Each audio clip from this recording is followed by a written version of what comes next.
Hey modelers, welcome to the ModelGeeks Scale Modeling Podcast. Here, we will be discussing anything and everything as it relates to the world of scale modeling. Before we start, we would like to take a moment and thank all of you, the listeners out there, for your support. We would also like to thank our great sponsors for their support. Detailed Scale, Furball Aero-Design, Tamiya USA, Sprue Brothers, and Basis by Bill. Please have a look at their websites and have a look at all their fine products. Now, buckle up and ride along as we journey into the world of scale modeling. We really hope that you will download and make us a part of your modeling bench sessions. Now, here are the geeks, Darren Cook, Scott Samo, Andrew Frill, and Andrew White.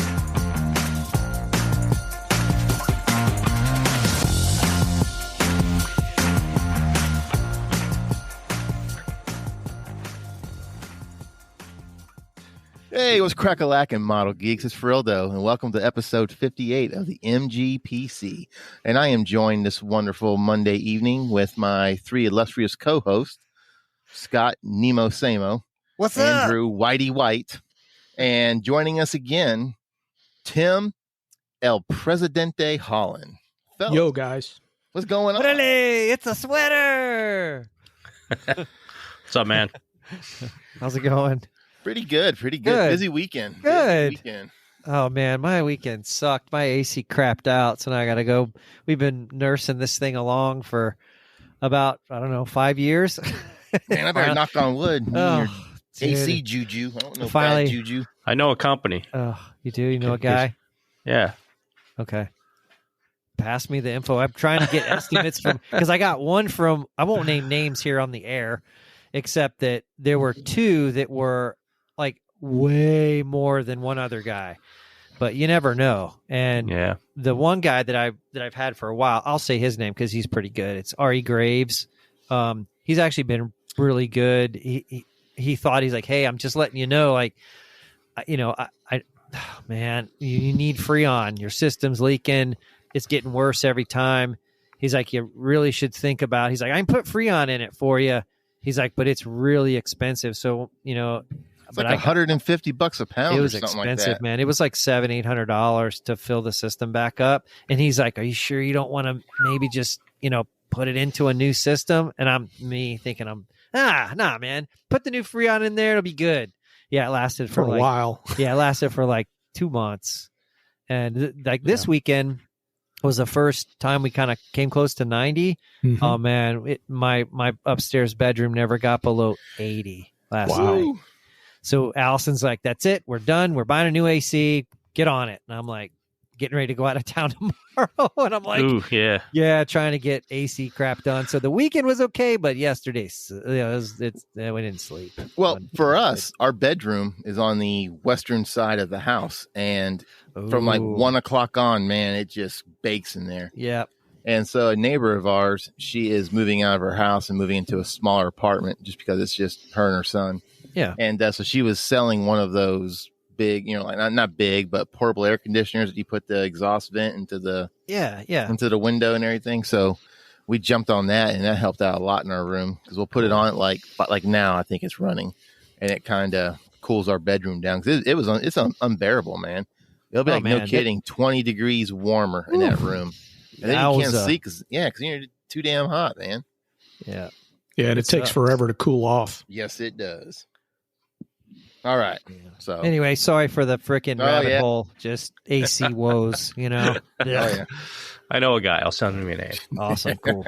Thanks, Whitey. All right. Let's talk some model stuff. Let's see what you There we guys are go. working on. There we That's go. why I'm here. All There we right, go. Scott, kick us off, brother. Man, so I'm making good progress on the little Tamiya 48 scale, the 109, the Trop version. And I had a little bit of a oopsie that turned into not too bad. But the bottom line was I mixed my paint. Like the Tamiya directions, the call out in the actual kit are pretty accurate. I mixed the two colors. I think it was like XF64, which is like a red brown, and then there's like I think it's XF59 desert yellow, kind of mix those, give you a little ratio, mix those up. And I test sprayed it on my mule. Looked great. Looked good. My only thought was, oh man, those are desert aircraft. They're gonna fade. So I'm gonna lighten it up a little bit. So I lightened it up a little bit. I just added a little bit more like deck tan or something. And then I sprayed the blue. It looked great. Weathered it a little bit. Sprayed the sand color. And I was like, it looks too light. But I'm like, it should be fine. So I take the time to spray all the green little splotches, which are a pain in the ass to spray. And then as soon as it's all done, I even put a wash on it. I'm like, yeah, it's too light. It's too light. Damn it. So I mixed a little darker color and went back. And what I ended up doing was kind of just spraying around. I used the Sotar and I really thinned the paint, and I went around each one of the little green splotches with the darker color, every single one.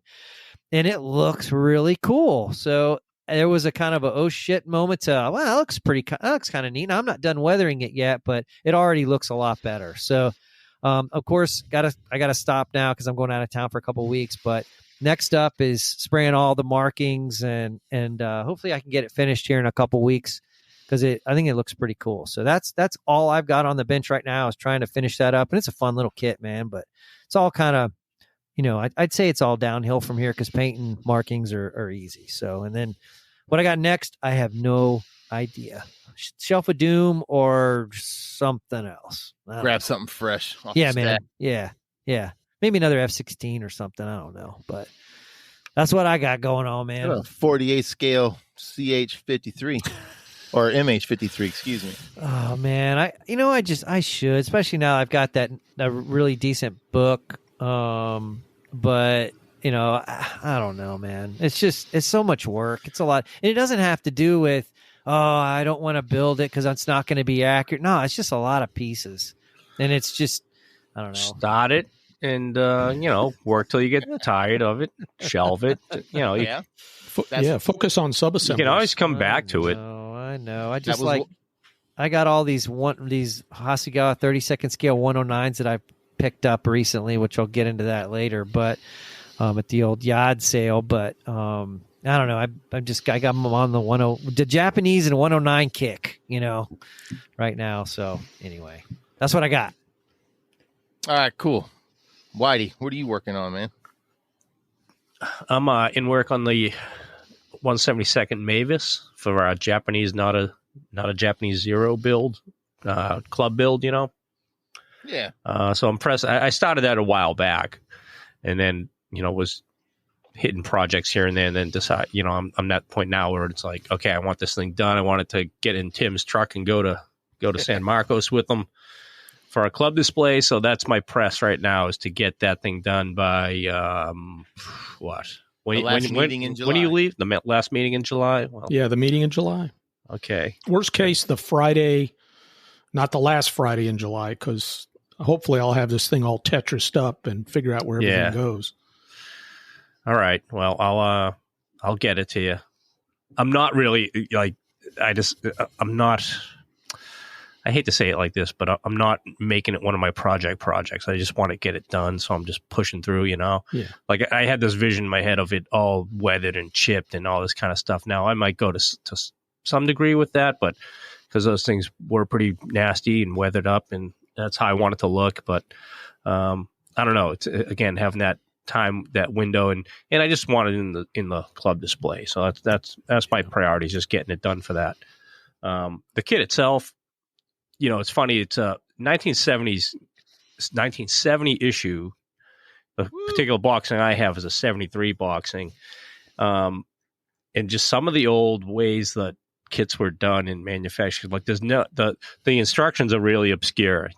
There's pictures like you would expect, but then most of what they want you to do is described in text, and that's fine. But there's a little bit of loss in translation stuff there as well. But then just the way some parts fit, it's like, okay, this goes here, but they don't really show. Like the main thing I ran into last night was the wing struts. They have these really long wing struts, and the old plastic. There's a little bit of warpage to them.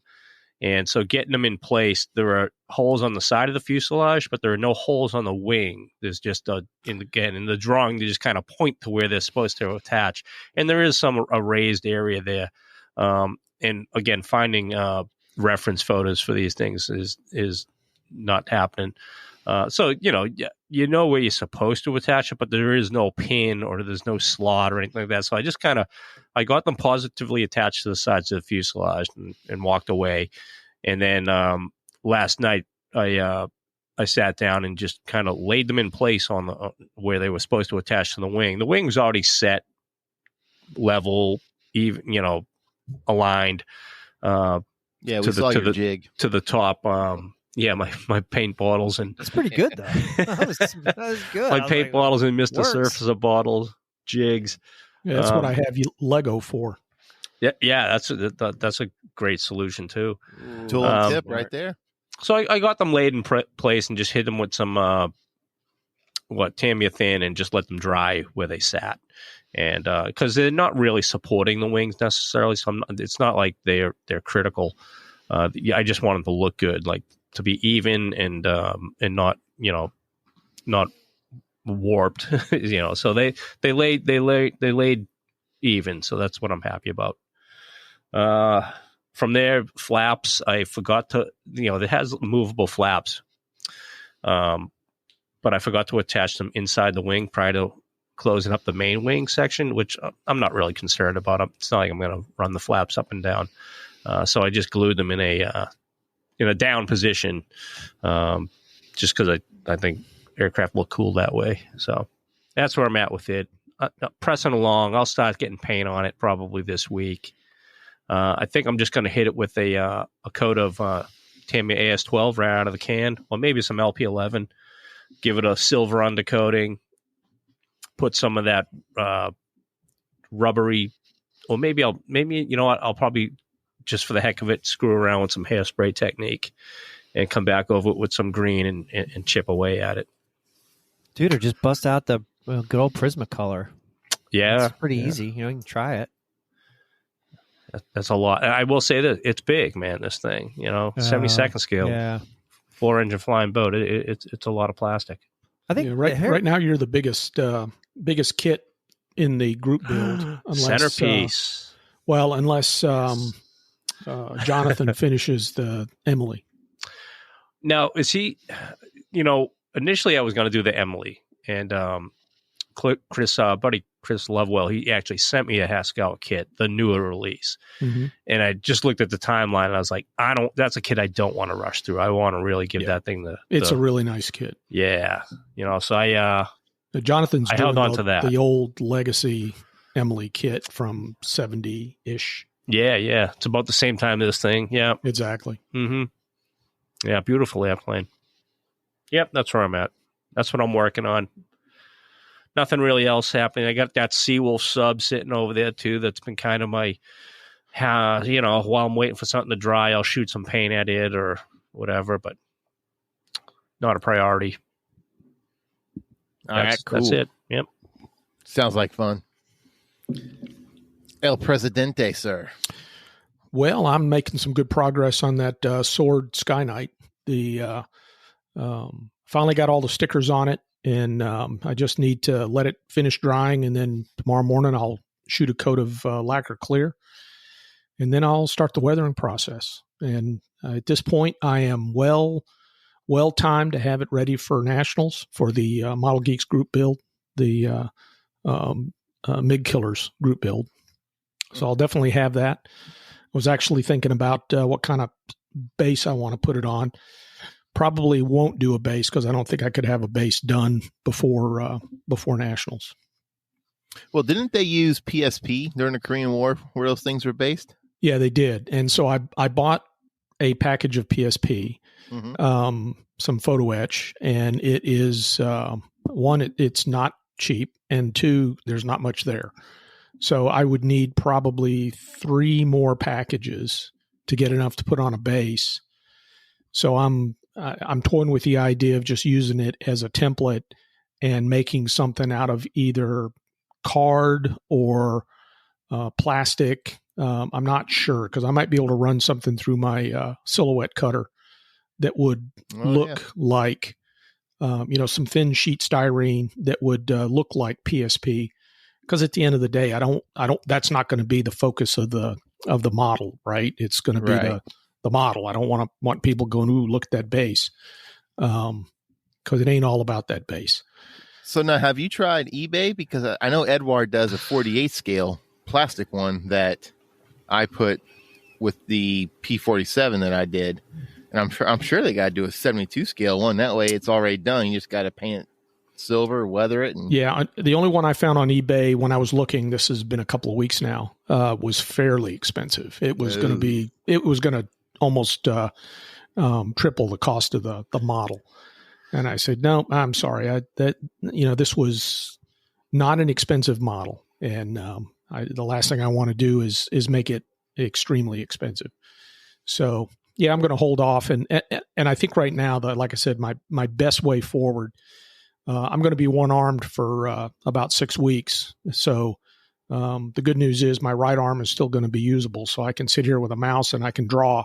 And that'll be the way to give me something to do while I'm hard down, if you will. Well, that's good. Well, excellent. Yeah, 'cause I saw the pictures, and you took care of that seam that popped open on the nose pretty good.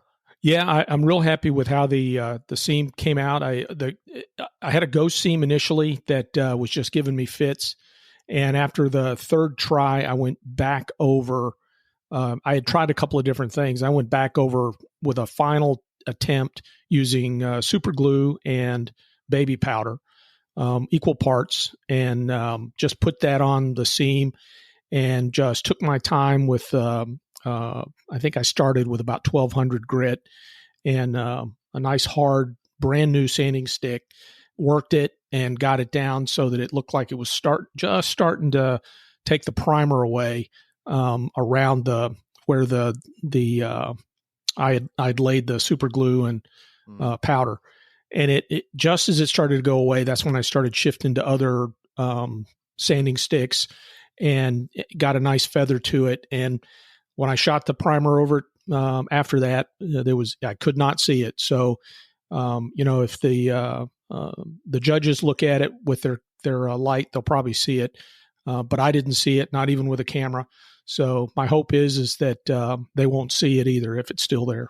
But that's and not to go down this frickin' rabbit hole, holy shnikes! But like, if you take a pen light to any like seam, you can see the. It's like, hold on, folks. Like, I don't know. That just always drives me nuts when you see the dudes like every single model. They're looking at every single mating surface. It's like, you're good. You can see it. How crazy with the cheese whiz do they want to get? I agree. If you're looking to eliminate a model, break out a pen light. You will find a reason to eliminate the model. It's just that simple. Yeah. Which is why I don't use a pen light. When I judge, I use whatever light's available to me in the venue. If I use a light, it's going to be from a distance just so that I can see the subject. Yeah. And that'll only be if the lighting is really crappy in the venue. I guess. Like, I'm trying to remember which one it was we were in where the lighting was so bad. I mean, you'd look at a model and they all looked like they were essentially navy blue aircraft. Maybe it could have been Fairfax, maybe one year. I don't know. Maybe it wasn't Fairfax, but I forget what year it was. But I just thought it was. At Nats, didn't they specifically say no lights? Right? Yes. Yeah, they did. Yeah, and then your local. Well, I mean that's fine. I don't know, man. Yeah, I mean I'm not going to walking around with headlamps. Walking around with headlamps. Bunch of old dudes. I need my damn light because I can't see shit. Can't see anything without the light. Well, maybe you shouldn't be judging. There you go. Amen. Yeah, that's a factor too, right? Yeah, that's when when I can't see the model, that's when I quit judging. And when I'll still build models, they will probably look like the same thing I built when I was 6 or 7. But so what? I'm going to have fun, right? Because that's what it's all about. There you go. Yeah. And the only thing I had the only other thing I was working on because I was waiting for things to dry. I'm like, I got to do something. I reached off and there's an old P47D Hasegawa Razorback that was on my shelf that I had finished 30 plus years ago, and probably closer to 40. Anyway, it broke in one of my moves, but it looked like it was an easy fix, and I decided that it's not an easy fix, and so I snapped off the landing gear, and I'm redoing it in Robert S. Johnson's markings, and I'm going to put it on a stick, and it'll look a whole lot better, and especially since it'll reflect my current skills, not my skills from 40 years ago. So we'll see how she comes out. I did some sanding and priming today with it, and I'm happy so far. I mean, it's Hasegawa. You can't go wrong. That's it. Yeah. That's all I'm working on. All right. Thanks for the update. And as for me, I have been putting the decals down on the Claude. The Claude. And, I like it. I like the scheme. It's got the white and blue chevrons on the wings and on the fuselage. Did you paint all that stuff? That looks really sharp. No, I used the decal, and I sat here and I thought about it, and I was like, I could have painted that, but how'd they go down? They go down okay? Oh yeah, they went down great. Sweet. I had to use 2 or 3 rounds of microsaw to get them to go down, but that's all right. But I was trying to get them to get into the rivets. Yeah, the rivets are like real shallow, and the decal just won't quite get in there. So it's all right. I mean, well, it sure looks good, man. Well, thanks. So yeah, I should have it deckled up here this week, and hopefully have it done. Cool. So it should be ready for our meeting on Thursday. And I still got the C-Ram is still sitting where it was. Haven't painted it yet, so I got to prep all the photo etch on that with some Mr. Hobby metal primer, so the paint will stick to it, won't chip off. Yeah, this I think some people like. I think they spray it, but you can brush it on. But I think a lot of folks spray it. I haven't really worked because I hate PE, so I have this awesome bottle. I don't know what to do with it. Well, I should ask probably Dirks. He probably knows. Yeah, Mr. Photo Etch himself. Oh, that's true. Yeah, he does all that kind of stuff. Yeah. Yeah, I've seen guys online. They heat it up, they anneal it so that it is easier to bend, and then they spray it with primers that have metal. Yeah, I haven't seen the Mr. Surfacer metal primer. I haven't tried that. But then again, I'm like you, Scott. Well, I don't mess with PE unless it's structurally part of the model. If the only way I can build a model is to put PE in it, then I'll put the PE in. But otherwise, I'm not messing with it. I thought you were going to say I'll just build something else. That's what I would do. I'd be like, oh, look at all this PE crap. Like the KI 84. Man, they had all these little bitty pieces of PE, and I was like, I can't even see the model. How am I going to put this PE? So I just skipped it, and I just didn't. I've been building 72nd scale for decades, but I don't put PE in my There we models. go. Yeah. I mean, that stuff's for maybe on the outside I might do that. Like in a wing fold or where it's going to be visible and very obvious, and it needs to be small and delicate. Yeah. But holy cow, they were like throttle levers and gear handles and stuff like that in the KI-84. I'm like, it's just funny. I'm not putting that crap in there. You're not going to see, even if I put it in there. So how much effort does it take to put it in there? And then that's what, like, we've all talked about this recently. It's like, wait a second. First of all, do you even see it? And, I don't even know if you can see that stuff in some of those little bitty cockpits. So I'm going to waste my time on something else, more fun, like painting or something. Yeah, I'd much rather have raised detail in the cockpit that I can just use a highlight brush and pick some stuff out, and it looks just busy enough that you go, there's a cockpit in there. Yep, I agree. And the Phantom still sits where it's set last time. I haven't touched it, so when I get the Claude done, I'm going to get on the Phantom and get that going. Hopefully have it done. I was going to say, do you think you'll have it done for next? Yeah, because, I stopped at the intakes, fairing in the intakes, making sure they were good. So I just got to go back. I just got to check the seams on those, and that's the biggest hurdle. And then it's pretty much ready for paint. And I do know, because Whitey, you built the Academy kit, and you put the flaps down, right?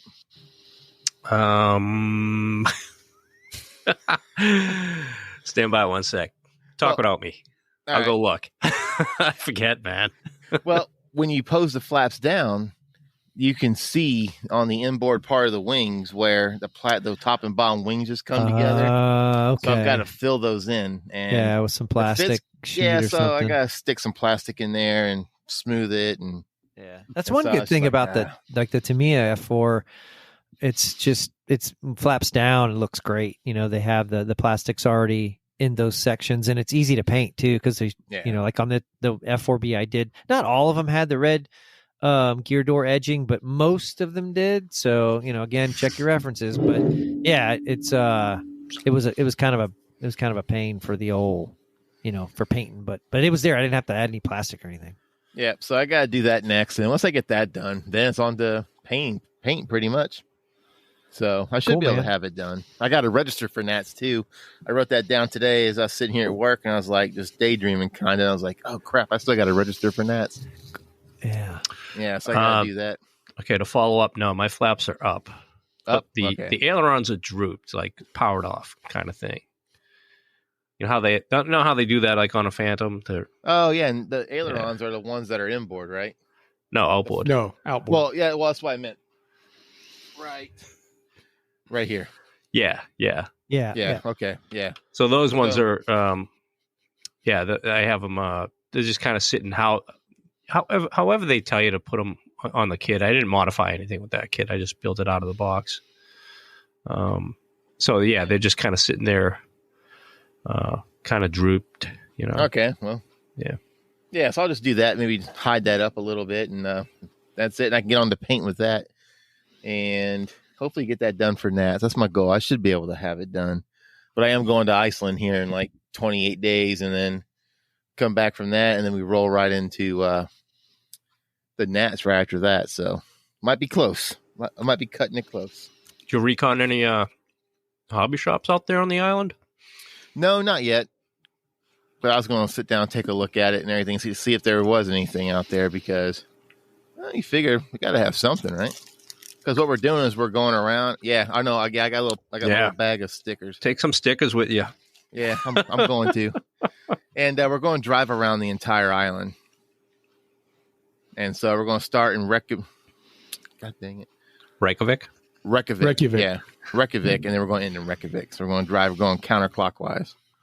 Going around, going to hit some lagoons and just check it out. So, yeah, we're going to do that. And, so like I said, hopefully I can get back to it and have it done, or at least close enough to being done.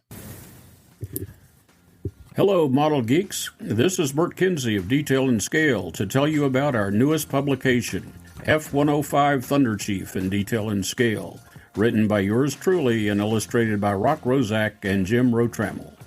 This is not simply an expanded and updated edition of our original Detail and Scale series book on the Thud. Instead, it is an all-new publication. It really took a lot of research and effort, but I'm very pleased with how it turned out, and I know you will be too. In fact, I think it's among the very best titles Detail and Scale has ever produced.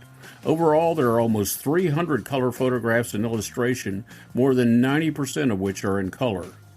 Following the introduction, the Thunder Chief History chapter reviews the development and operational use of the F-105, including its extensive role in the war in Southeast Asia.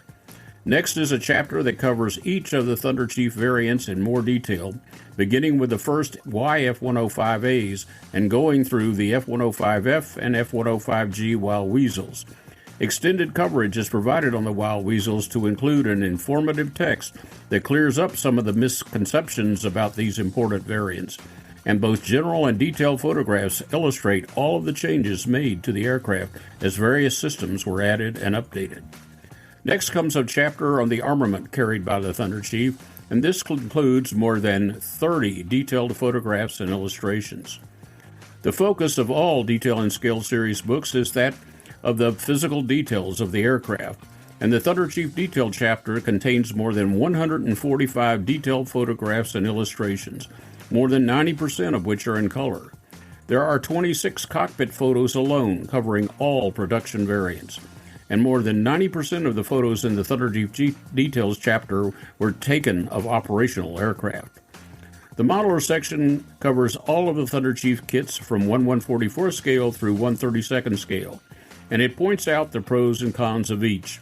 The backdating that needs to be made to the kits in order to build early F-105s in the natural metal and silver lacquer schemes are also covered in detail. Like all of our Detail and Scale publications, F-105 Thunderchief in Detail and Scale is available in both printed and digital editions, with both the Kindle and Apple formats being available for the digital editions. To learn more and to order yours, visit our website at www.detailandscale.com. Happy modeling from Detail and Scale. Now back to the Model Geeks podcast. All right, so geek news. What kind of new kits on the streets have you guys heard of anything? You guys heard anything? I did. I heard one that definitely made me go, oh man, that would be cool. It is from Dora Wings, and it is a 1/32 scale Diwatine D520. Ooh. All new tool, brand new molds, and Dora Wings does some pretty nice stuff. So I don't know when it's coming out, but I definitely saw the sort of the 3D, the CAD drawings. They look pretty cool. So I'd be anxious. That's the only one that I kind of saw. So I thought that was. I can't wait for that one. That'll be cool. It'll be nice. Why that? What about that aircraft that gets your juices funky flowing? Looking. It's weird looking. Yeah. Cool camo too. Cool paint schemes, especially if it's nice and they do nice surface detail, nice rivets and panel lines and all that good stuff. I think it would look I just think it would look neat. Have they done a 32nd scale kit yet, Dora Wings? I know the 72 and 48 scale stuff is great looking. No, I think that's their first 48 scale or 32nd scale. Excuse me. Yeah. I'm not sure. I don't think they have. Yeah, it'd be cool though. That's all I saw. Yeah, I saw a A&A models. Looks like they're going to release a Skyraider 85W. Oh. So the guppy one, if you will. With the side-by-side seating, and there's a lot of talk online that it's based on the Scale Wings kit, which had some issues. Its canopy was off. There was not very much detail in the cockpit, and the radome was the wrong shape for guys that care. But according to A&A, they've redone the canopy. They've added a bunch of cockpit detail. They've got a new engine and prop for it so that the prop actually can turn. And but they don't at any place address the radome. So my assumption is the radome is still going to be misshapen. But at the end of the day, it's got to be better than than getting the old vacuum form conversion and that you had to use with the monogram kit in 72nd scale, which I did a long time ago. And yeah, it looks kind of like an 85W, but the fuselage is a bit small for the wings. The wings are the right shape, but the fuselage is a little smaller than 72nd scale. So it kind of looks off when you look at it. It looks kind of too skinny and not quite long enough. But hopefully this will look better. I'll get one. I think it's kind of cool. Cool. Why, you seen anything? No, you know what, man? I didn't do my homework this week. I really don't have nothing that's. I just saw briefly earlier Flyhawk. One of the guys posted in the Model Shack about Flyhawk models. They do a nice 72nd scale SBD, and they just did a re-release of it where it's. I think they have some added, definitely some new decals, and I think some added parts to it as well. I think they went with They did an 83 or SBD 3, and I think the next one is either an SBD 4 or it's a slightly different variant, which only requires some minor part change. Mm-hmm. Yeah. Otherwise, I'll tell you what, I really haven't seen anything that's jumped out at me that I can expound on. Like 2 or 3 weeks ago, maybe whatever. It seemed like there was a lot of stuff kind of announced, but Shizuoka. There you go. Yeah, it was because of Shizuoka. It was a whole bunch of announcements as a result of that, and then there was something that went on in Eastern Europe. I forget what it's called, but that one generated a bunch more announcements. But yeah, it's real quiet now. Actually, there's plenty of announcements as to something that was going to be released actually did get released, that kind of stuff. There's plenty of updates, but in terms of new, there's not a whole lot of new out there. Well, I saw one thing that kind of caught my eye was Revell's coming out with a 1/24 scale N1 starfighter from the Mandalorian, the one that Mando flies around in. Oh yeah, I did see that. Yeah, and that looks really cool. Is that season 3? Yes. Okay, because I'm on season 2. Okay, all right. No, that's okay. I mean, I see kits like that all the time. For years I'm like, what the hell's a Razor Crest? And as I'm watching through the different Star Wars episodes and shows, I'm like, I still don't see a Razor Crest. And then, of course, I started watching Mando a couple weeks ago, and I'm like, there it is. That's what it is. And it's hilarious because I'm like, I saw that the whatever the starfighter was, and it looks like it's something from one of the other movies, very similar. It's a modified Naboo starfighter from the Phantom Menace. Oh, right. Yeah. So I'm looking at it and I go, that must be, I think I got 2 more episodes left in season 2. So I'm not quite there yet, but by the end of the week, I probably will be. Now, how's it modified? Did the junkyard lady soup it up some? Yeah, she put a thing for the R2-D2, or no, not R2-D2, but Grogu in the back. So Grogu's got like his own bubble. Oh, right. Okay, so he gets to sit in the back now and help as opposed to just watch and piss off the pilot. And he's like, and it's like souped up and everything, goes real fast and light speed and everything. So you know what I like to do with that show is back. Yeah, I've said this before too. Whenever I like pausing that stuff and you look in the background, you see stuff that looks real familiar. Especially that lady's junkyard. You see all sorts of helicopter engines in the back, burner cans, those supply cases that we're all used to seeing from parts that come and go. All you got to do is go to any AIMD anywhere. Yeah, there you go. And you got everything you need for. Oh, okay. This is what I need to do to set up a repair shop for flying vehicles. Yeah, I'm sure that all this stuff's done out in California, right? And so Mojave is just full of that kind of stuff. Whether you're, they have like those airline graveyards that are out there. So there's just tons of crap you can just go pick at and go, okay, that'll look cool in the background. Let's get some of those. I saw too. Edward is continuing their 109 family and has a K4 coming out. I believe is due in I think November. Oh shit! Yeah, really? That soon? I did hear that. 48 scale. Oh, at 48 scale. I know Whitey's like, oh great, another 109. But the K is man. That's like my favorite, man. That's K the one with the gear doors, right? That's gear doors. Yeah, Justin was talking about that the other day, and I was like, so what's the big deal? He's like, it's a K, man, and I'm like, okay, yeah. Now, did we mention the? I forgot who. It's like what. I forgot. Can't remember the manufacturer, but the 48 scale F4U1. Yeah, we talked about that. We talked about that episode. Couple episodes, yeah. And then Magic Factory, I think it was. Yes, that's it. Magic Factory. And then ResKit. You guys saw the resin F-35A pilot in the seat with the two different left arms that you can get. The whole keeping up foreign relations arm. Yeah. Yes. Yeah. That's kind of cool. And one thing that caught my eye is I don't know if you guys have heard of them, but JetMads. They did the 32nd scale Vigan that went crazy, and then I bought their 32nd scale D588 when it came out, and they're out of Turkey, and they do about 500 of each kit. Oh, right. And they have announced that they are in work on a 48 scale P2V Neptune. Oh wow! Well. I believe they're taking pre-orders on it right now, too. They are, and I believe someone posted the price on that sucker already. A lot. It's not 4 digits. 450. It ain't. Oh wow! It ain't cheap.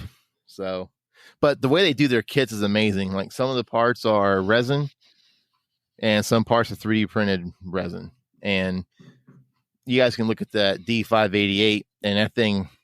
It's an awesome kit. I can't wait to build it. And the thing that got me was, when I got it, it was like in a cardboard box and everything, whatever. But this thing, you open it up, And first of all, you got to take the box top off, and it's like vacuum sealed down, so it's a pain in the ass to get off. And then there's like a cardboard cover that's got different pictures of like the real 5D 588 in the orange and white scheme. Then you pull that up, and then they had all signed it on the other side. Oh, that's so they cool. all signed it. And you open it up, and it's just a block of foam. And you're like, the hell is this? And you look, and like all the 3D printed stuff, the way they did their runners, they're numbered and they're color coded, and they're upside down packed in that foam. And they're packed so well that they could have sent that sucker from Turkey just like that, and you have not had a broken part. Huh. That's cool. I mean, that sucker is encased in foam, and it's not going anywhere. That's where some of your money's going. Yes. Well, kudos to them, because, yeah, that stuff is... And so that kit's on my short list. I want to get it done. So, but yeah, so I'm kind of looking forward to it, but that $450 price tag's a bit steep. So, but they sell out quick, man. They were going to do the a Learjet next after the D588, but people were saying, no, do the Vigan. And so they said, okay. And so they changed up and did the Vigan, and the Vigan sold out on pre-order. Boom. Oh, wow. Yeah, so you can always resell it. That is true. Yep. Pull a Samo. Yep. All right, Tim. What about our 70-second scale rundown? I pretty much gave it. There's a bunch of other stuff that is just kind of updates on everything else that's out there. Nothing really jumps out at me other than that 85W. That I'm hoping that that's something that is really going to be worth the juice worth the squeeze. So I'm looking forward to that. Yeah. Let's see. Running down my list real quick. There's one interesting one that that may work, and I'm gonna. It's 3D printed models out of a company called SS Model, which I think is out of China. Not sure if it's Taiwan or mainland, but they announced that they were going to, I guess it was a couple months ago they announced, and they actually started showing some actual examples of what they've 3D printed, and they look pretty impressive. And eventually, for us aircraft guys, what they're looking to do is print mainly naval aircraft that are, like float planes and that kind of stuff. On their list is a Kingfisher, Seagull, an AR-196. And they said they were going to print them 1/72nd scale and smaller, all the way down to 1/700, which is impressive if they can pull it off. Frankly, the armor that they said they were going to do, they did a 135 and a 148, showed them side by side. And other than the 148 one was smaller, they looked identical. So if that's the kind of quality work they can do, my hat's off to them. And frankly, I'd be looking forward to some of their aircraft kits. But time will tell. They got to get there first and actually release something. But that's it. That's really all I got. All right. Yeah. So real quick, I did have one something new that come across the ModelGeeks Model Shack page, the Facebook page. Shout out to Pranay Kumar out of Mumbai, India, one of our long distance listeners for sure. He posted up there that Great Wall Hobby is coming out with a Sukhoi 30 MKI, which is the Indian Air Force version. And he talks about, he references back to our episode, The Best Kits That Never Were. And he says, well, for almost 20 years, this was that kit for him. And so he's pretty happy about this thing coming along. He said, you could do it before, but you had to use aftermarket, and it simply was too much work. So he's happy about that one coming along. Again, 148 scale Sukhoi 30 MKI. And it does come with a, this is an Indian armament. For their version, they carry a BrahMos cruise missile, so it comes with that as well, which is pretty cool. Pretty cool, big giant cruise missile that they sling underneath it. So that, and again, Pranay, thanks for listening in, brother. I got some stickers coming your way for sure. Oh, very nice, very nice.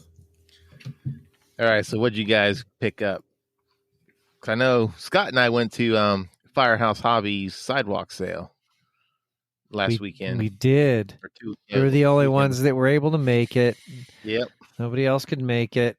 I'm jealous from our group. Yeah, man. It was the thing I love about Bill and his Firehouse Hobbies sidewalk sale. It is a true like liquidation. Like you get stuff at great prices. You don't have to worry about not getting a good deal because everything that I bought, I think I spent like $160, and I got 3 Hasegawa 32nd scale 109. I got a G10, an F2, and an F4, which I've seen those F2 and F4s go on eBay for a couple hundred, $200-$300. There's one that I have in particular. The guy's got he wants like $495 for it because it's OOP, HTF, UR. It's just hard to find. Anyway, $30 each. So I got three 109s for $30 each. A ton of aftermarket stuff. Like resin seats for like $1. Now the only thing I was bummed about is evidently he had a whole stash of Gunzi Aqueous and Tamiya paint that some dude came in and bogarted all the paint. Sniped us. He did. Other than that, man, it was unreal. The deals, and I could have spent a lot more, but I was like, I'm trying to be good, saving up my the dough for Nats if I get to go. I might not even get to go this time. We'll see. But that's late breaking news. But I do have one other thing that I picked up. I'll give a shout out to our old buddy Chris Dirks. So Chris was like, hey, he's sent up a couple of pictures of some A4Es that he had, and he was like, hey, would you be willing to trade for an A4M? And I was like, of course, sure, I'll put it in the mail. So he dropped the A4 that he had in the mail. It was just it was a Midway Boxing, just a standard A4E, except this is the one that comes with the toilet that they slung underneath one of the pylons. So anyway, then he emailed me back and he's like, dude, I found an A4M in my stash, so I don't need yours. I was like, oh, okay, well, I can send you back your E if you want it, or I'll pay you for it. And he wouldn't take my money and he wouldn't take anything for it. So, of course, hopefully I can find something in my stash that'll fit him. But I just want to say thanks to Chris for, always supporting us and doing stuff like that. Just saying here, he wouldn't, like I said, he wouldn't take any money from me. And I thought it was pretty cool. He just was like, just keep it, it's going to a good home kind of thing. So anyway, hopefully I can find something in my stash to give him. But yeah, just again, it's going to hit you Chris up for one of those Tamiya Thunderbirds. Yeah. Negative. No. No. Come on, man. You owe them. The apocalypse is going to happen, and Scott's going to be grabbing those damn kits and loading them into his 4Runner or whatever your 4-wheel drive vehicle is, and saying, I'm sorry, honey, these have got to come with us. Yes, there's a topic. That is true. What 5 kits do you rescue from your stash in the apocalypse? Go. Oh, man. That's good. That's brilliant. Next show for sure. Oh yeah, you got the next show, Whitey. So I think that's perfect. That's awesome. D-Ran's got the next one if he's in town. He does. Yeah. The boss man will be back. As for me, I picked up the Hasegawa 48 scale KI-84. I really like their 32nd scale one that I built a couple years ago, and so he had the 48 scale one for a really good price. So I feel like I was robbing the poor bastard, because his prices were so like. Dude, I wanted to tell him. I'm like, do you know what these freaking Hasegawa 32nd scale 109s go for? But I didn't. And another kit that kind of caught my eye was the Edward boxing of the Vezda LA5N, the Russian World War II radial fighter. Oh, that's a cool one, man. It is. And now I hit up our buddy Justin. I was like, hey, dude, is there something like, aren't there like, weren't those like made of wood or something? And I think he said like the outer wings are made of wood. Partially. And, I don't know if the fuselage is made of wood though, because there's no like panel lines on it. And I was just like, and normally when they do that, it's because it's made of wood, like a mosquito, So I remember, Phil, we saw the same. It's weird. We've talked about how stuff that influences you. We were talking about the same model that we saw like 10 years ago at like Marauder Con. I think Wachowski built it. That LA7 is really a cool paint scheme. I think that was his. And I've always wanted to build one of those just because I saw that one at a show, so you never know. It's just, it's pretty cool, man. Build it. I'm going to. It's got, it's 5 different marking options. So there's a couple cool schemes in there. Yeah, there were quite a few nice schemes on a LA5. My answer's quick. Nothing. Well, yeah. I'll follow up with.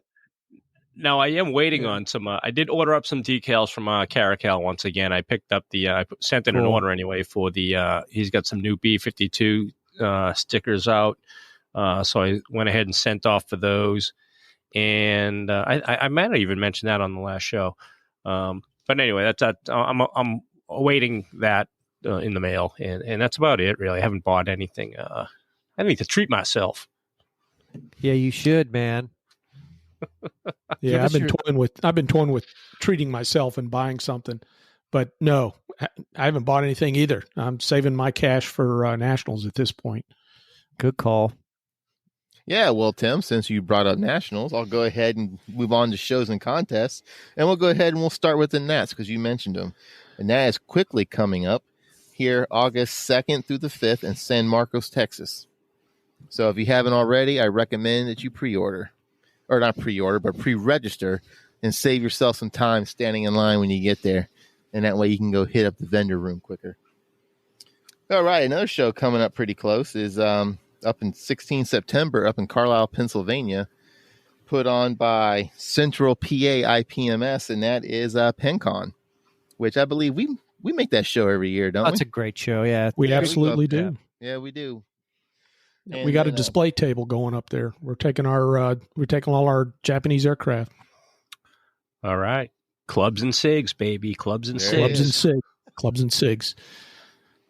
And we got a text through Facebook the other day, and IPMS Vancouver is having a show as well on October 7th. And they say check out their Facebook page for more details and stuff on their show. So they've got one coming up as well.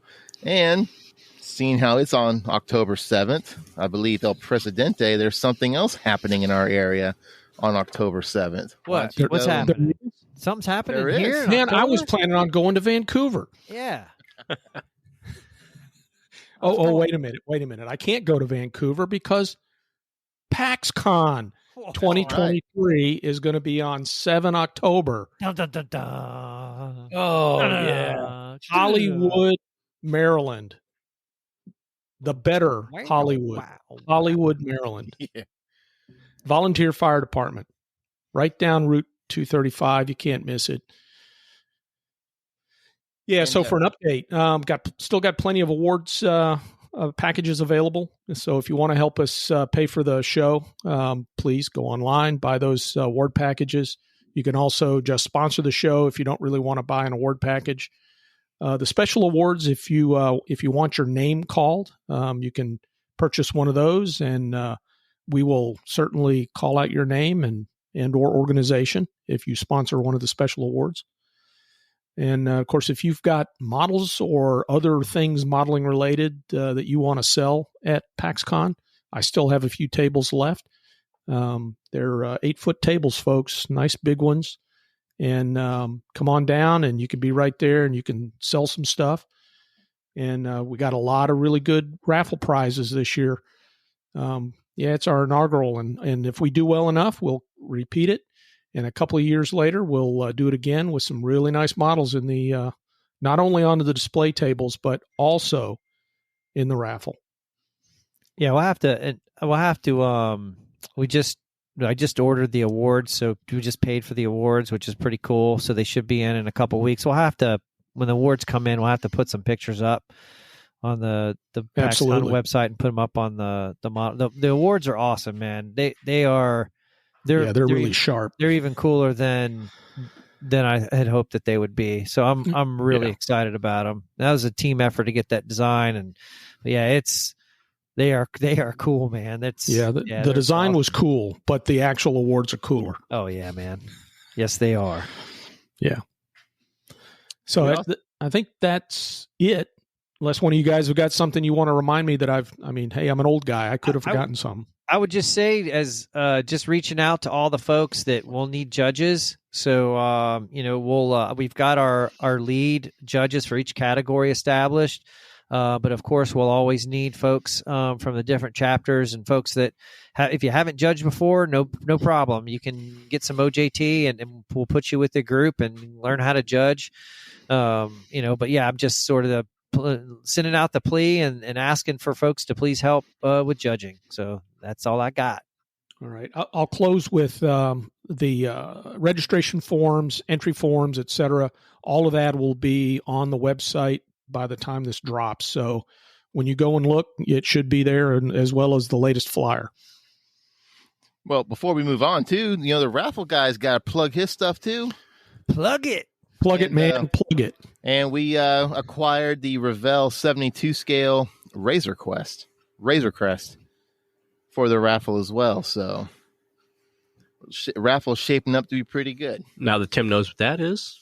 Now that I know what that is, I can get excited about it. But I can't buy a ticket. I guess I'm just going to have to buy one for myself. I want one of those Naboo modified fighters. I think, even though I don't know what it looks like yet, I'm going to be excited about it. Well, Revell's got a 1/24 scale one coming out to suit your needs. I would prefer 72nd. That way it'll look cool sitting next to that Razor Crest. I can put them flying in formation. And in the show notes, folks, there is a link to the PAXCON page.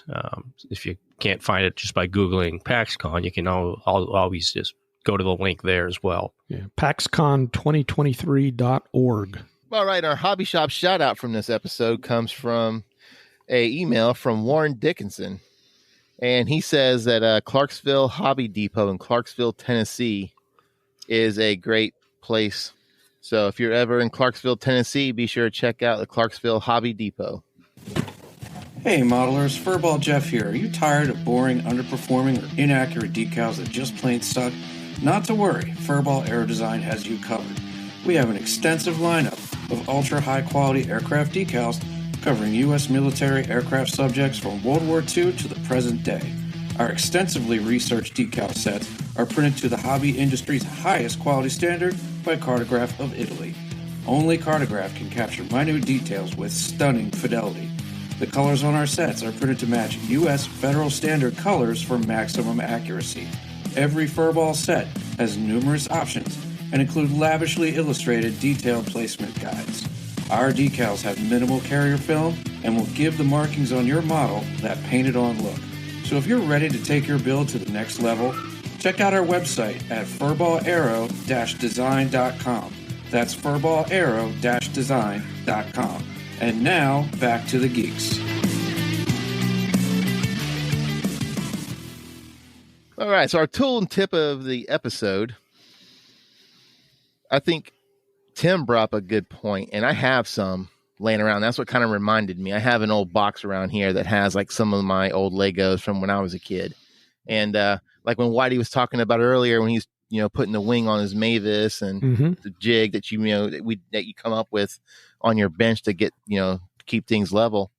Legos, yes, are a good way to make Lego my ego.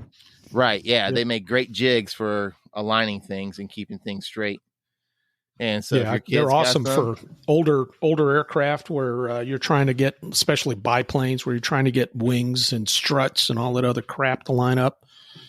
It's great. I probably use I don't have a whole lot left anymore, Legos, but I got enough to build pretty much any jig I would need. And I build one probably once a year. I use it, on an older kit that has to be jigged up. Otherwise it'll, you're in there hoping that it's going to line up when you put the epoxy in. I think I had them because back in the day when I used to mess around with making my own resin molds, I would make my boxes out of Lego because you could break them down easy instead of having to worry about, wasting your sheet plastic to make the box. Yep. And they're easy to resize. Yes, that is true.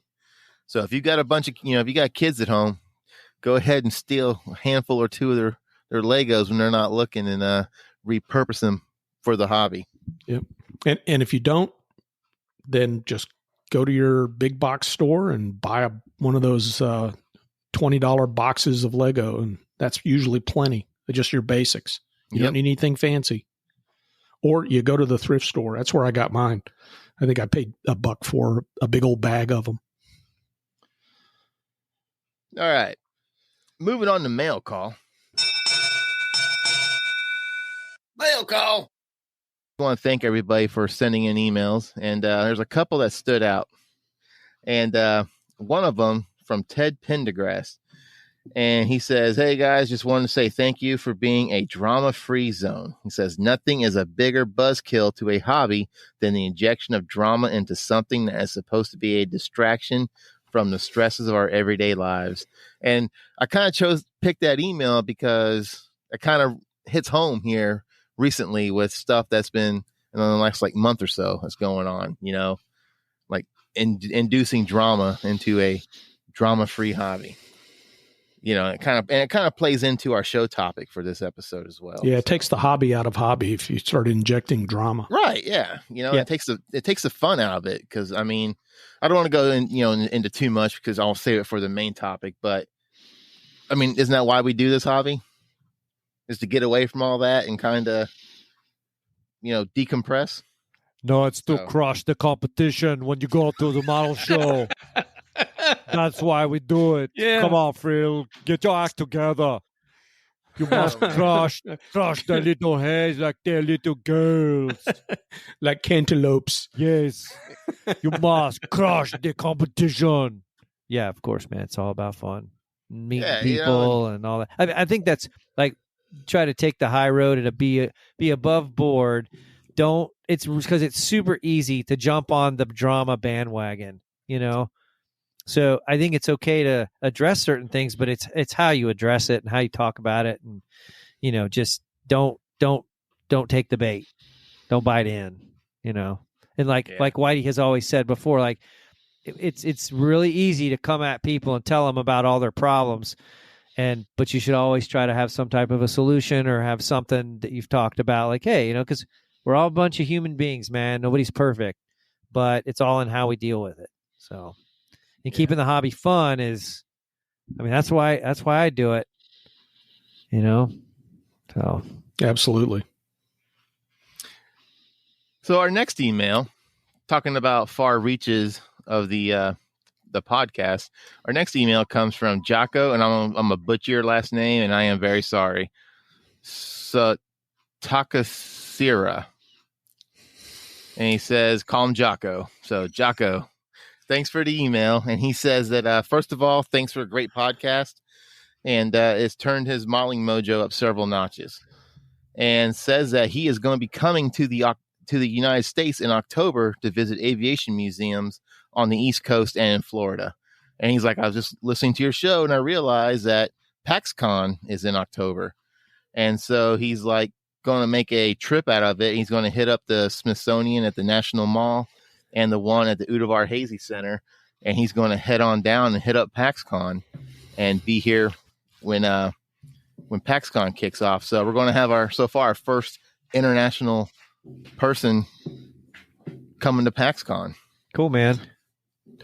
Phil, I want you to announce when Jocko is there, and you're going to have to say his last name. Nope, not saying it, man. I'm terrible at it.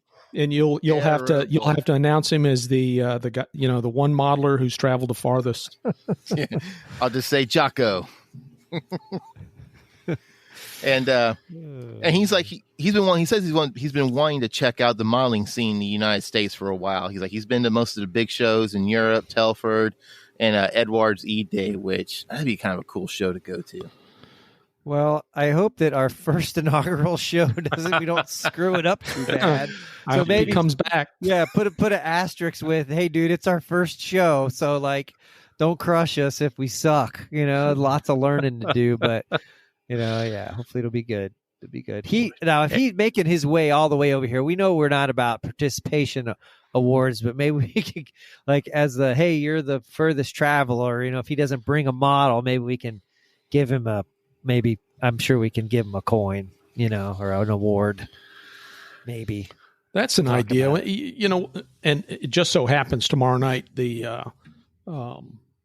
we're going to be talking about, we being the PAXCON guys are going to be talking about detail planning. There's no reason why we can't confirm that, hey, if we've got something like the farthest guy, or I don't know, that we could probably come up with more than one category, but sure. We just say, they give them a coin and, shake their hand, photo op, yada, yada, yada. Yeah. And, have some more fun, give people a reason to, at the end of the day, give people a reason to want to come and have fun at our show. I mean, I agree. That's what it's about. I agree. Because even, I think I think that's really important. It's the opposite of you must crush the competition. That's antithesis of that. Yeah. If you're coming to PAXCON to crush the competition, you're coming for the wrong reason, buddy. I'll never be able to do the voices like Scott does. That's okay. You try. Yeah, I can try too. I'm not all. Yeah, it's the Arnold. It's the get to the chopper. I don't. Maybe it's a tumor. No, it's not a tumor at all.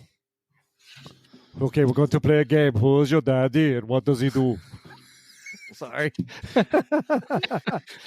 That show is what's the show again? Kindergarten Cop. Yeah, I know. But what's? I got the show. But I'm like, so what's this podcast about again? Yeah. Having a good time, man. Yeah, that's true. There you go. Actually, totally off the subject. We started watching this new show called Fubar, and it's Arnold, and it's he's a special agent or whatever. And right. It's really funny. We actually, Alice and I it's pretty good. It's kind of cheesy, but it's funny. It's good, because he's old now. But he's like super Mr. like special forces, special agent guy. And, he's got some pretty good one-liners. I mean, we're not talking Kindergarten Cop level. I mean, that's like a whole nother level for one-liners, but no, it's a pretty good show. Anyway, sorry, I digress. Rabbit hole. I'll shut up. Plug for a show there, by the way. Well, he finishes his email with saying, keep up the good work. He loves hearing the banter, and it always motivates him to get back to his bench. So, thanks, Jay. Thanks for the email. All right, thanks everybody for sending us email and dropping us a line on Facebook. If you have a question, a show idea, or just want to say you're tuning in, feel free to hit us up at contact@ModelGeeksPodcast.com, or you can reach us on our Facebook page. Hey modelers, have you ever struggled with how to display a contest-winning model or a project you completed after many years of work? How about protecting a model you built for a veteran or a family member? Well, Basis by Bill has a solution. Their museum-quality display cases are the perfect way to protect and enhance that special model. Built by modelers for modelers, Basis by Bill display cases are available for any type of model and for any size. Check out their website at basisbybill.com to see their new range of Astro cases, available in 18 different sizes, or to get your own custom-built display case quote. Use the code GEEKS at checkout to apply a 10% listener discount to your order. That code again is GEEKS for 10% off. Basis by Bill for all your display model case needs. All right, so moving on to the main topic.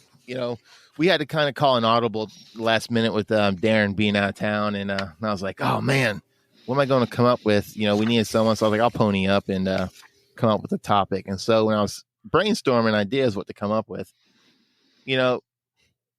as I sat here for 45 flipping minutes looking for a tiny piece of photo etch that had fallen on my floor, it hit me. I was like, this is only a hobby. And I thought, hey, there's a show topic right there. Because, why, going back to why we got into this hobby to begin with, back when we started, right? It was to have fun, kind of decompress, disconnect from everything for a while and just sit at your bench and work on a historic miniature or model that you're working on.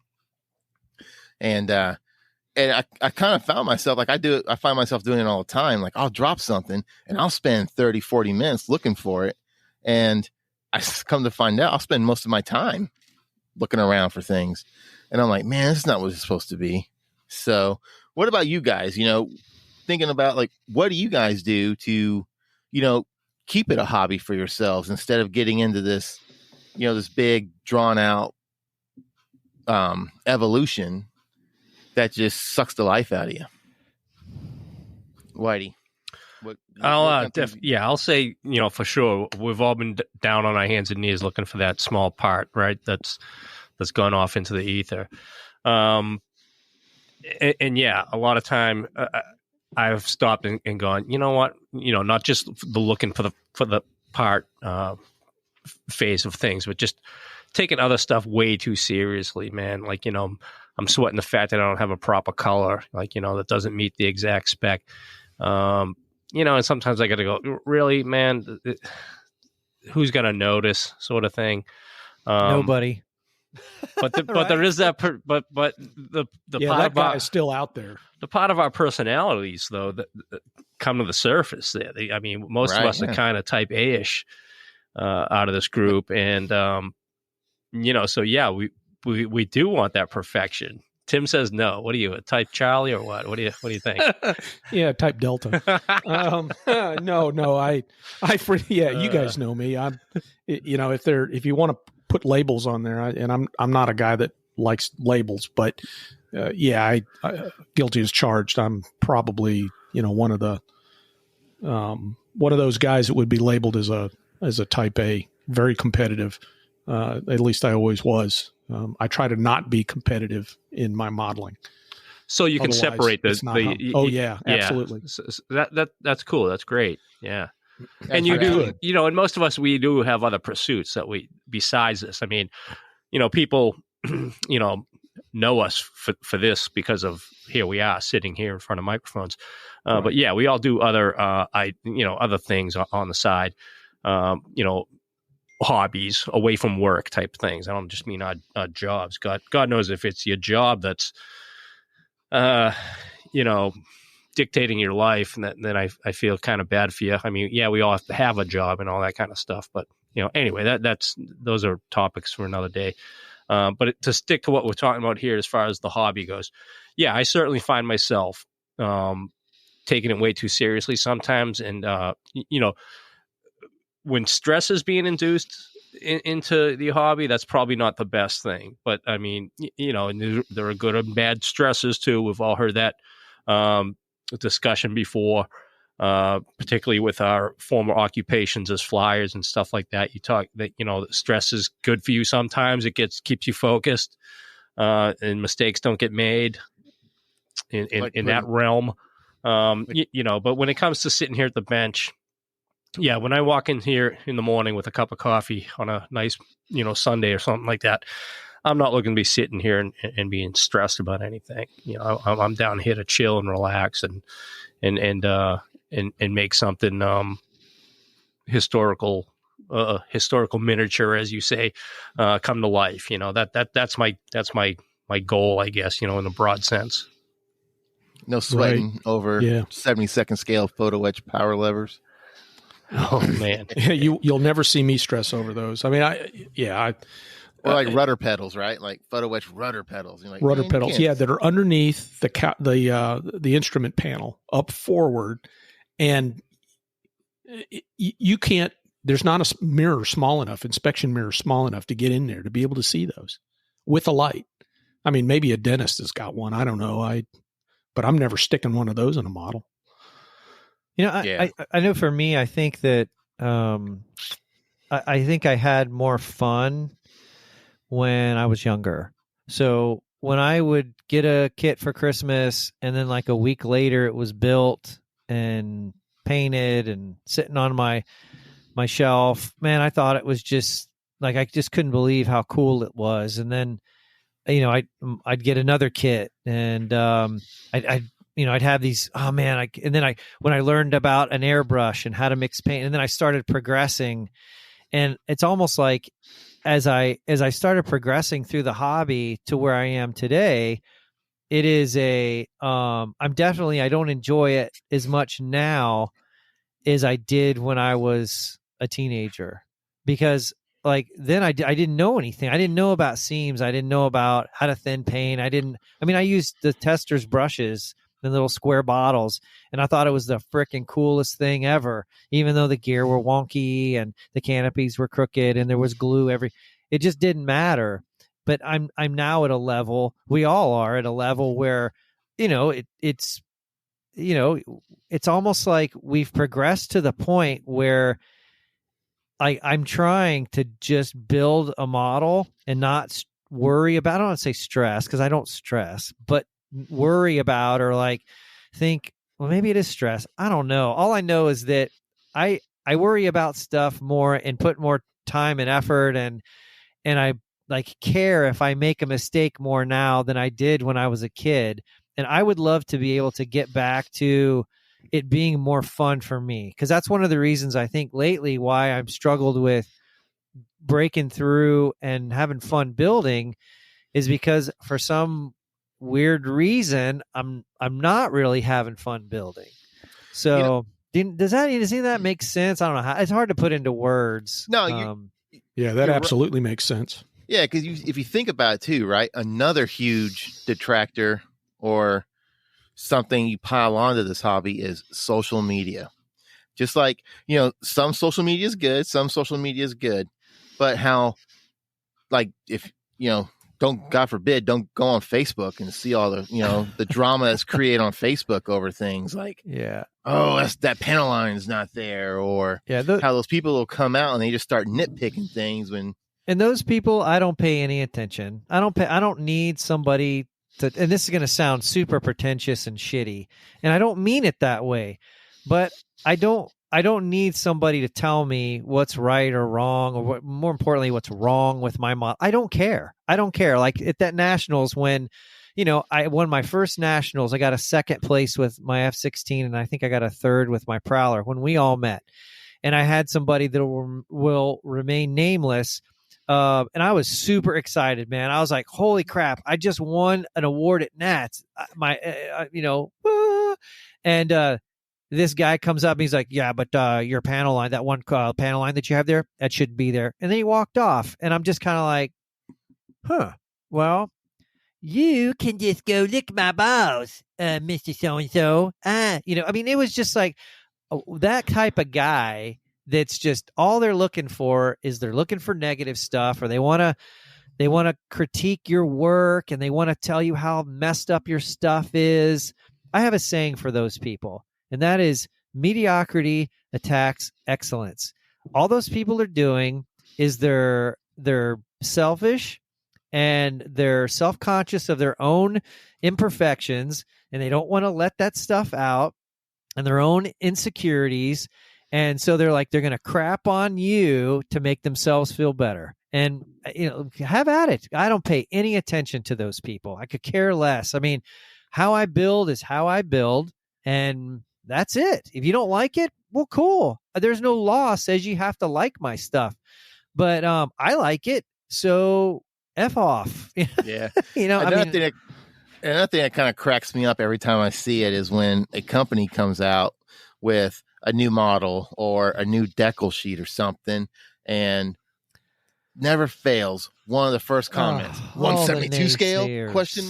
Or all the naysayers about, that's the wrong color purple, or that's not wrong the most scale. accurate wrong scale. Oh, give me a break, people. Just be happy that we live in the times where we have like the best kits ever, the best supplies, best paint. Yeah, we've been in a golden age.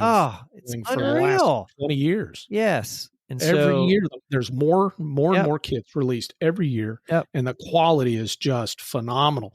Every year it just keeps getting better. But and it just like I laugh because I'm like, man, relax, give these guys a chance. Relax, man. It is a hobby. If that sheet sells out in 48 scale, maybe they will put it in 72 scale. Who knows, man? But don't get on there and be like, 72 scale ? It's just but again, I don't think that like, again, because it goes back to the question was, how do you keep the hobby fun, And it's like, that's why I'm like, you know what? I'm going to get away from putting a lot of aftermarket on my stuff. I'm just going to maybe put a seat or put some seat belts, and that's it. No photo etch, no aftermarket, no nothing. And that's huge. Just, get what part do I love the most? The painting part. So as quick as I can get to the painting part, that's where I like to spend my time. So that's where I have fun.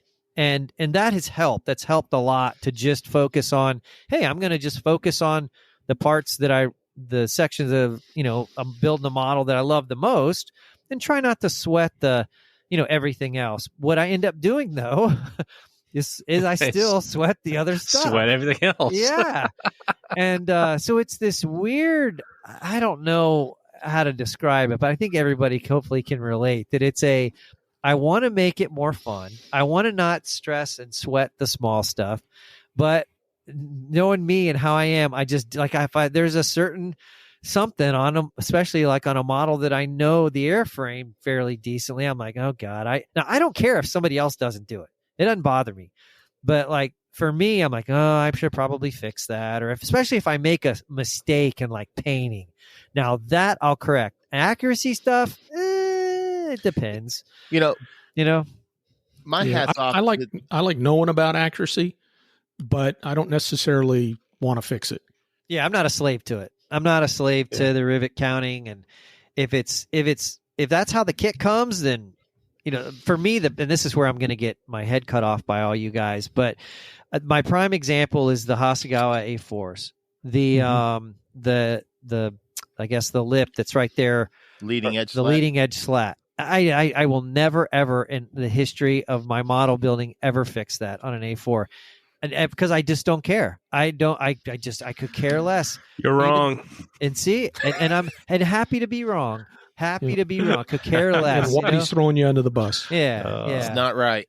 And but who are you to say that it's not right? I'm just kidding. I know you're teasing with me, but it's really like it's just one of those. That's a good example of where I'm trying to not have to make everything perfect or make everything just right. So it's it's just one of those things. Well, my hat's off to the guys that like to get every piece of photo etch and resin out there for something and then take all that and put it in there. And sometimes I'm just like, man, there's no way I could do something like that because it would just drive me nuts. I was like, hey, that's what, spins your prop. Yeah. More power to you. But me personally, like the tracker kind of pushed me to that end because I scratch built the entire rear cabin area and all that kind of stuff. But yeah, I several times like. But you had fun doing that. You enjoyed that process. I did, and there were times though too. I was asking myself, man, why'd I go down this rabbit hole? Yeah. I could have just left it, but then I was like, but then you would see it, and I wanted to correct it, and so you're right. I did. I did get enjoyment out of that because I wanted to prove to myself to see if I could scratch build, stuff like that, and it came out fairly well. But I think here's the reason why we put ourselves through the torture of ensuring the details are correct and taking the time to paint the cockpit details and to make sure seams are good and the alignment's good. And because when you're done and you put all that time and effort into a model and it's sitting there on your bench and it's done and you've put hundreds of hours into it, oh yeah, man, you're like, I cannot believe, I got a Woody. That is just awesome. Like it, and then that's my real mojo is when I push through and finish a build and I've got a model that's sitting on my bench that I'm like, wow, I never thought I could build something to look like this.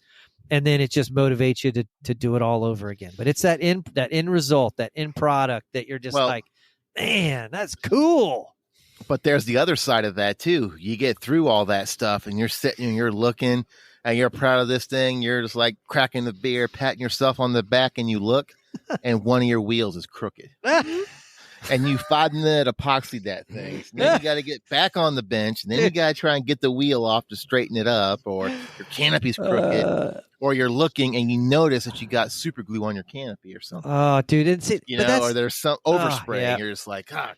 But that's the tough part is, that stuff's going to happen, and then you just try to fix it the best you can and move on. But I've got a few models that maybe one or two where I'm like, okay, there's really not a whole lot of mistakes. I was able to fix them, along the way. But most of mine have little goofs or little oopsies here and there. And I'm just kind of starting to realize, if it really isn't that noticeable. I'm the only one that sees that stuff. And so I'm trying to, again, kind of go back to being able to just not sweat that stuff and not worry about it. And just, like you said, bring fun back to the hobby. I say all that, and then I'm sitting here sweating, like, making sure I get the right shade correct on my frickin' 109. So don't listen to anything I have to say, folks. Right. So, I'm for those of you that come to the Friday get-togethers at High Tide Games, Victor and I are messing around with this role-playing game called Mustangs and Messerschmitts, and I'm sure there's some listeners out there that know what I'm talking about. But from what I've learned over the last 40 years of wanting to play this game, there's probably only a third or fourth guy out there that actually will play the game. Excuse me. But anyway, it's really energized me because I'm now taking my 72nd airplanes and I'm building them wheels up. I'm sticking a rod in the rear end of them so that they can rotate and I can maneuver them around on this big stick that can roll around on the floor. And I'm having a ball trying to figure out how to, when it's there, being able to roll it or climb it's just, the physics of connecting rods and tubes and that kind of stuff to an airplane to a model in order to give it a three-dimensional movement. And I had a 48-hour build where I took a Spitfire and just threw it together, and it looks great. I'm using all my latest skills, and it's a beautiful airplane. It's the kind of airplane I built when I was a kid, right? Where the wheels are up, it's ready to fly. I can fly it around in my room, and I've got a Mach-E 202 that is probably a 60 or 70-year-old kit, and I brush painted it because I just felt like sitting down and going, I wonder how hard it would be to brush paint. Something like this, old school. Yep. That thought never comes across my head. Man. But 24 hours later, I got a model that's, I could have done a much better job if I'd airbrushed it. But you know what? I just sat here quietly and just, brushed on some, I think, believe it or not, they were Vallejo acrylics, which I typically don't use at all, but they brushed on. They brushed nicely. Yeah. They brush nicely. And, with a little bit of polishing, the brush marks don't look bad. I can see them, but I think underneath a flat coat, it'll probably look okay. And then once I do the flat coat, I'm going to try and put the little model on using a stipple brush, which is a technique I've seen a guy use, and I'm going to see if I can't do that, as an Italian. So I'm learning a technique while at the same time I'm having fun just building, putting together an airplane. And of course, I'm not putting a cockpit in it. I'm just clouding up the canopy, skipping a whole step. There must be 20 parts that I'm just ignoring, which is great, half the model. And I'm having a wonderful time. My wife, actually, my mother-in-law, asked me about modeling, and I mentioned this, and she asked a question about it. I forget the question now, but I suddenly got so animated. My wife was like, "Hey, Timmy, you might want to calm down just a little bit." But yeah, it is. It's just, it's really energized me, which was real important when I dropped that Skynight on the floor and was ready to stick that in a bin and just say, I'm done. Because it suddenly was not very fun. But because I built a couple of these overnighters just to get my mojo back, sitting down with that Skynight and just, I'm having a great time. Oh yeah, I need to sand it. Got a seam? Yeah, okay, big deal. Sand it down and shoot a little paint. Yep, no problem. And my attitude's great, and it's awesome, and I'm having a great time. But as far as how do I keep it fun? There's the change things up a little bit. This is a good example of changing it up. Building that 1/24th P-47 this last Christmas. That was a challenge, but at the same time, it was certainly a way to keep it fun because I said, I've never built something this big. This is way out of my comfort zone. And I just plugged at it using the basics and focused on, I'm just going to build a model. I'm not going to try and super detail this thing. And I stuck with it. And then the other thing I do is, I like the phrase an hour a day, right? Come down, when I was working hard and had a day job, I always made sure I came down to my bench for an hour, even if all I did was just sit here and open up a few boxes of plastic and just kind of move some plastic around, fondle it, if you will. But it goes both ways. If I'm down here after 3-4 hours and I go, you know what? I'm suddenly not feeling it. I'm a little tense. I'm struggling with the decal. It's like, you know what? It's time to call it a day and maybe go upstairs, have a beer, and do something else. Take my dog for a walk or something. But yeah, it's do some other things as opposed to just keeping my head down with this hobby and trying to be better, more. Because I'm retired. So in theory, this could be my quote day job, 8-12 hours of modeling. But I think that would drive me just as crazy as not getting any modeling done at all. It's funny too, because I'll find myself sometimes when I go to bed at night, I'll be thinking, okay, how am I going to do that? I'll be thinking in my head how I'm going to paint something or what I got to do next on this particular kid. And I kind of, I look forward to it. So then you figure it out. You're like, oh, that's how I'm going to do that. And then you go down and there's been times too when it's got me like motivated again, and I'll get up and I'll go back downstairs and I'll see if I can do it. And next thing I know, it's 3:00 in the morning, and I was like, man, I should probably go to bed at some point. That kind of stuff's good for you, though. I mean, because the problem solving and brain exercise of this hobby is a benefit.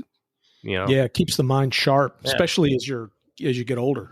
Yeah, and that's important. But here's a question it's kind of related. So talking about it's kind of so how do you keep the hobby fun? I think about what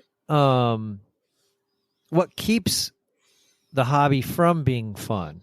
Like if you had to think of the number one reason, like sometimes what keeps it from being fun. And I think for me, it's I don't want to say it's the fear, but I'm going to use that word because it just kind of fits right now. But it's the fear of putting in several hundred hours and then having a completed model that doesn't meet my expectations. It's like that's kind of why I spend the time working on the seams and making sure the paint's correct and perfect and exactly how I want it, and it's weathered right, and I paint all the markings and I do all this stuff because when I have a model that's sitting in front of me because I've had a few that I've built and I'm like, well, that is not my best work. And I put all this time into it and I'm not happy with it. And so I'm like, but I cut a corner here and I cut a corner there and I didn't do this and I didn't do that. And so I'm like, yep, that's why I should do all that stuff. And then so I'm stuck in this freaking do loop of if I don't fix all the stuff that I know that I should fix, then in the end, I'm left with a product that doesn't meet my expectations. And so it's baby steps, right? It's baby steps of, okay, well, let's just not put any AMS crap in there. Let's just put a seat or some seat belts. And let's maybe not spend 3 months painting it. Let's just spend a couple weeks. You know what I mean? And so, yeah, it's what for you guys? What's kind of the thing that definitely, rather than what keeps the hobby fun, what for you is like your number one? What do you think will keep it from being fun for you? Too, one of the things that kind of keeps it fun for me too is like, have a text group with your buddies, like what we do. Because like when I get on there and I do something stupid, I'm like, oh man, check out what I just did. And it's kind of cool to be able to step back and kind of laugh at yourself. Like, oh, dumbass, don't do that again. or you're like, man, why did I do that when I knew, you know what could happen? You did it anyway. You're just like, oh man.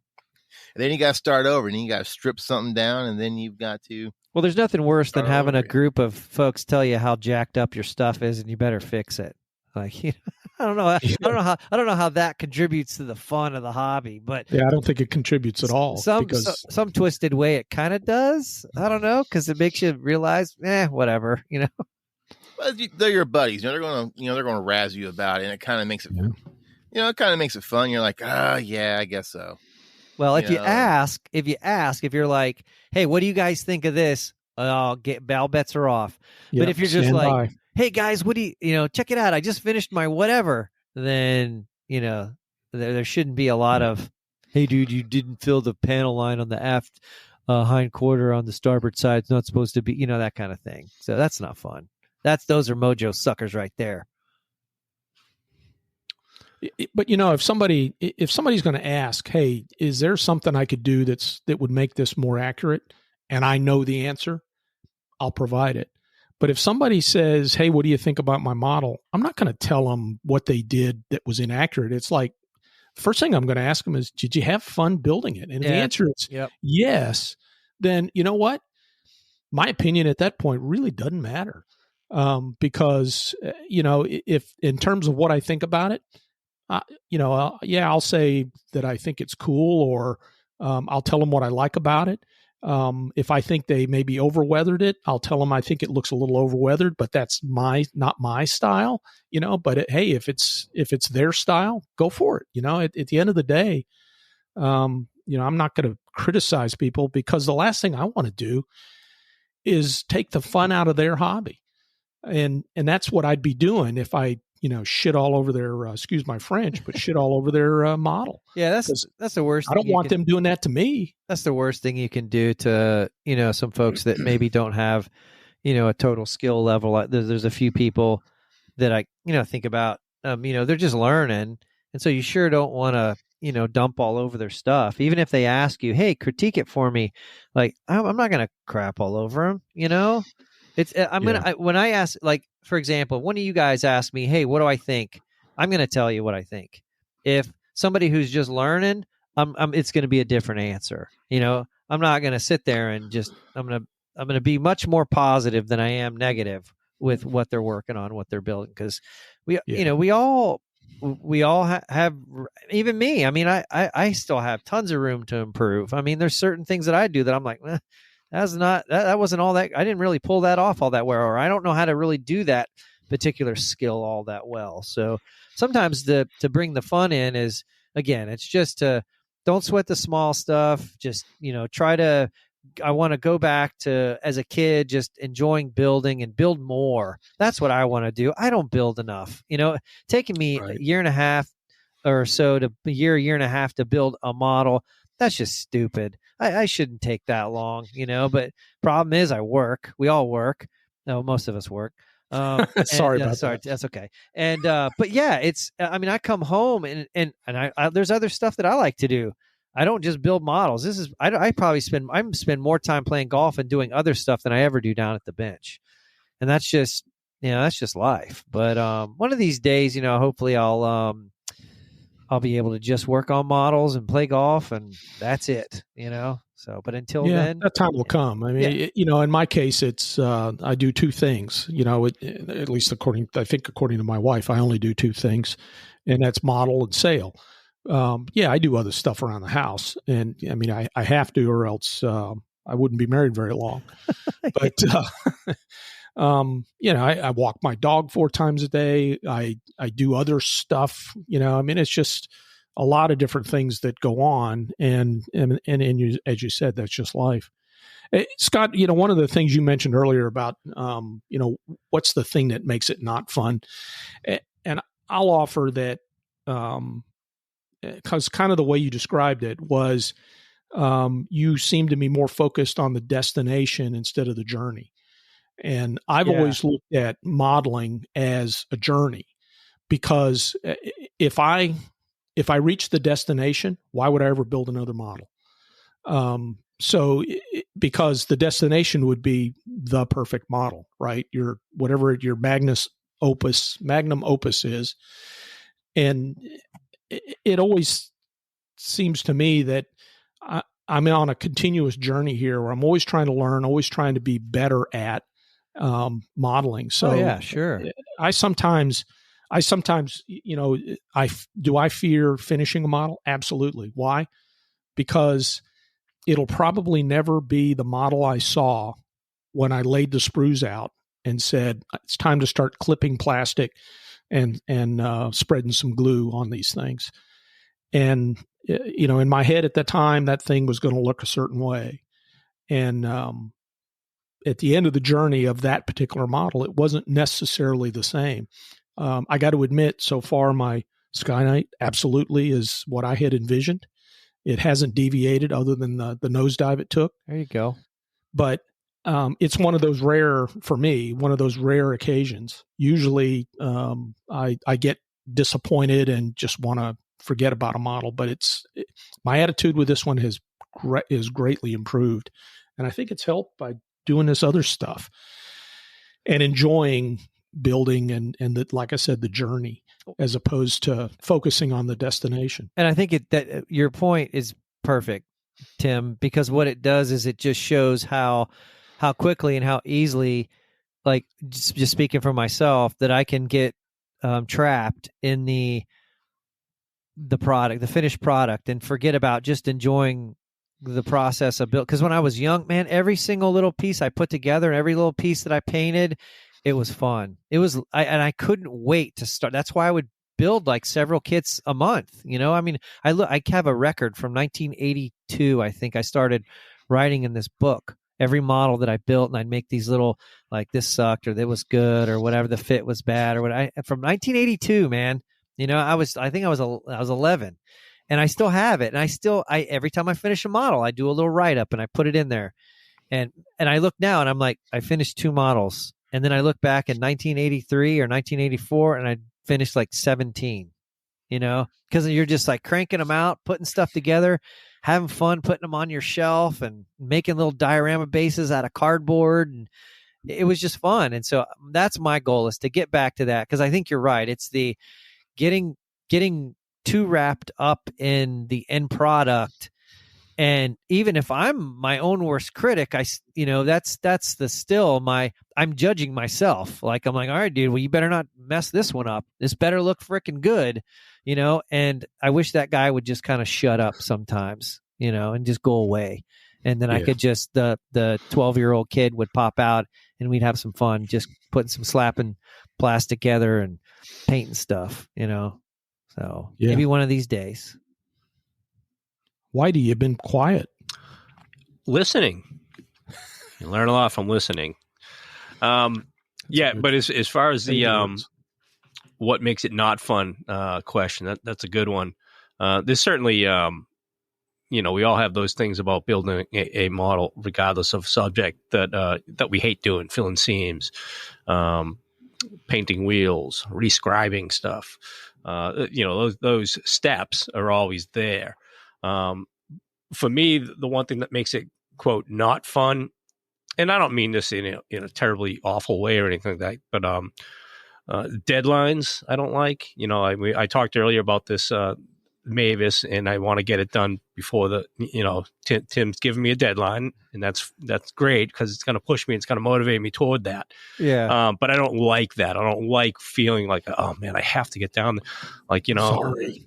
Oh man, there's a hockey game on tonight I want to go watch, but I got to get down there and get some paint on that thing, or get that project moving along.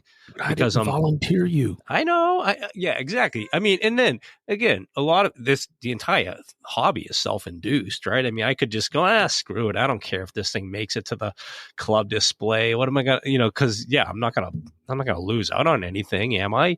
But I want to contribute. I want to be part of it, so it's all self,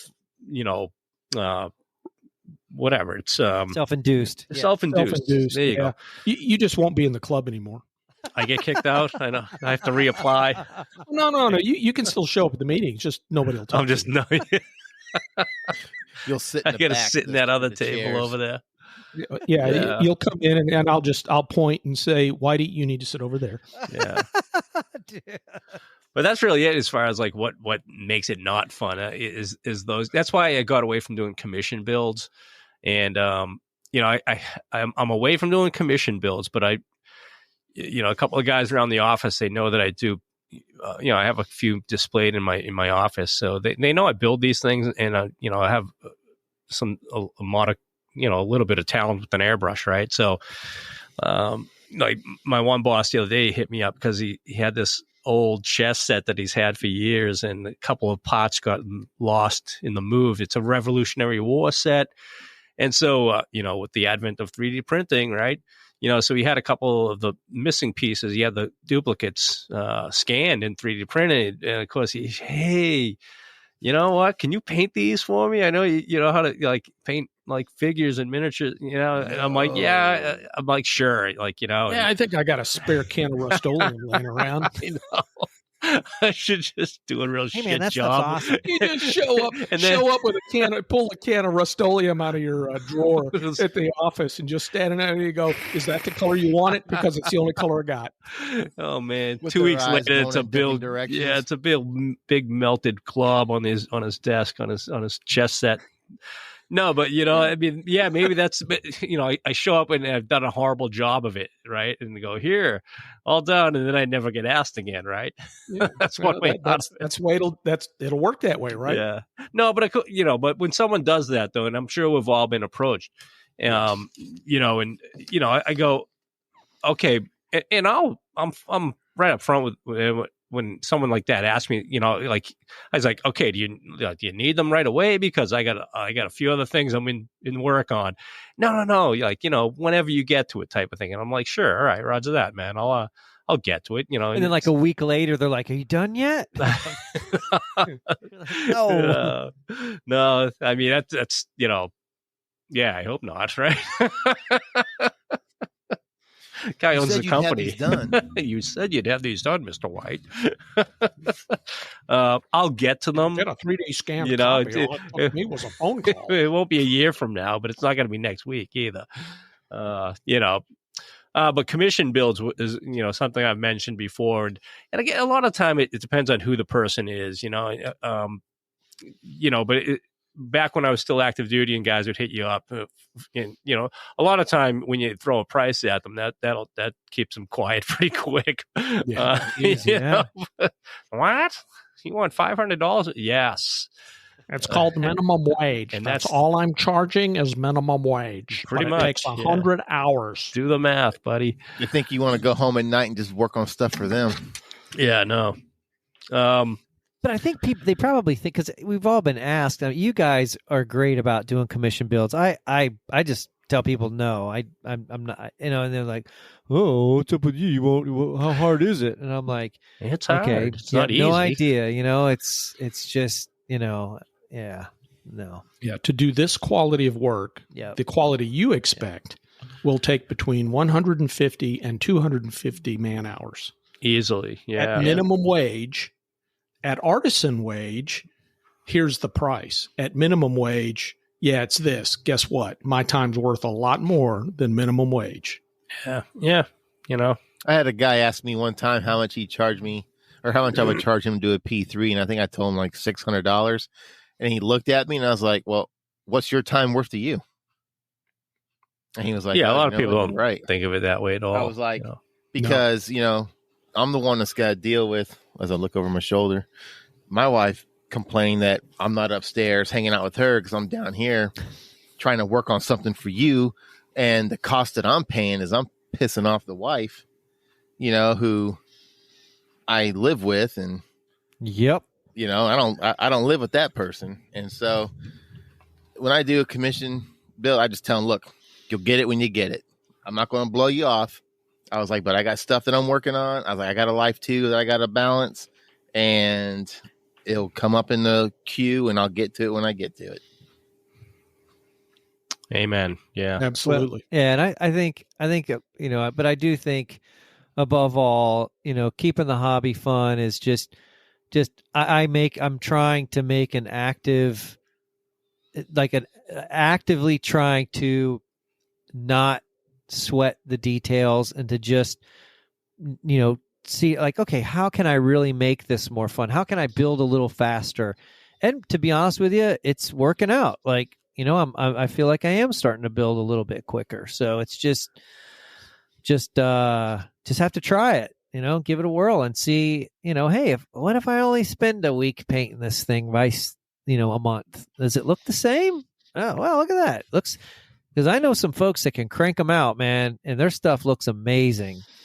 And we can all improve, even if it's just not taking the hobby so seriously, bringing the fun back in it, but hanging out with your model buddies and having fun, that helps. That helps a lot. Helps bring, because that to me is more fun than like going to a show and meeting people and looking at other people's work is just as much or more fun than sitting at my bench working on a model, So that's good. Yeah, it's a hell of a community, and I get a big sense of community just by not only just hanging out with you guys, but going to shows and chatting with people, and it's it doesn't matter where it is. I just, that sense of community is real important. I never thought it was, because for decades this was, in my eye, was just a solitary hobby. Occasionally you'd run into somebody who did it. And then if you went to a show, you'd see some guys that would do it, but I didn't know who those guys were. Most of them were just a bunch of old guys that I really didn't want to hang out with, because they were all a bunch of old guys. And now that's us. Yeah. Now that I am one, I realize that, this is not bad. I mean, yeah, am I going to necessarily hang out with a young guy? No, I'd probably be a little uncomfortable. Although we have some young guys in the club that I don't mind hanging out with. And we talk about the things that are common. And that is not something I had, for most of my adult life. Yeah, I don't want to sound like it's sad or anything, but when I was working, it was all about work, and when I'm with even on the ship, I'm with a bunch of other shipmates, and, yeah, we went on Liberty together, but hell, I can't tell you how many times all we talked about was work shit. Yeah, it was over a bunch of beers, and we'd get drunk together and, cry over the beer because, Commander so-and-so or Captain this or Chief that, was just pissing me off and ruining my week or whatever. But, and I love those guys, but at the same time, it was not the same community that I have with modelers. And yep. That's real important.